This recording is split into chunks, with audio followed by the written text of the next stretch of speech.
আসল রহস্য হচ্ছে এইটা কি এখন বলছি না, সব শেষে বলবো। আজকে একটা প্রিপারেশন হচ্ছে, অন্যরকমভাবে হচ্ছে।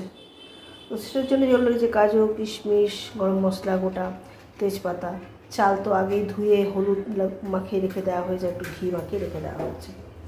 ওইদিকে মনা কি করছে দেখি, ঘি আর তেল মিক্স করে বসিয়ে দিল ডেকচিতে।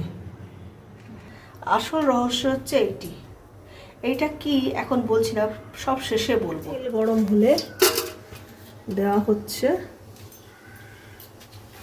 গোটা গরম মশলা, কিশমিশ আবার একটু ভাজা হবে।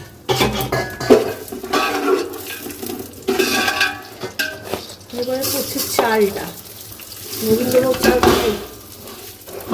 গোবিন্দভোগ চাল ভালো করে ধুয়ে ভিজিয়ে কিছুক্ষণ রেখে জল ঝরিয়ে তারপরে হলুদ একটু ভালো ঘি মাখিয়ে নিয়ে ভাজা হবে চালটা।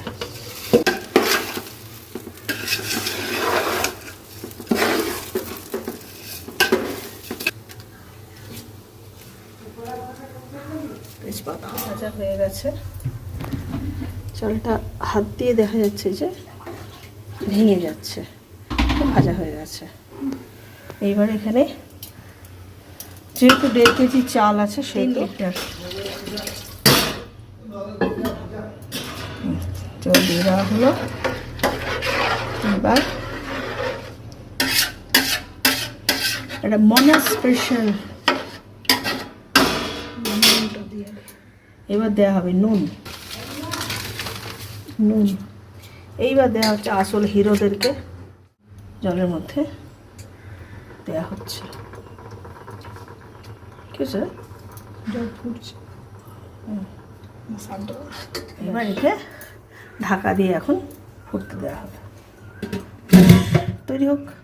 বুঝতে পারছেন এটা কি হলো? এটা হলো লেমন পোলাও।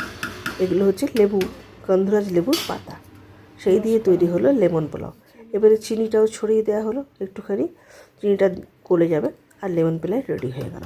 আপনাদেরকে কালকে যে ভিডিওটা শেয়ার করেছিলাম, লেমন পোলাও ঠাকুরকে ভোগ দেওয়া হয়েছিল, সেই লেমন পোলাওয়ের রেসিপিটা আপনাদের সঙ্গে আজকে শেয়ার করলাম।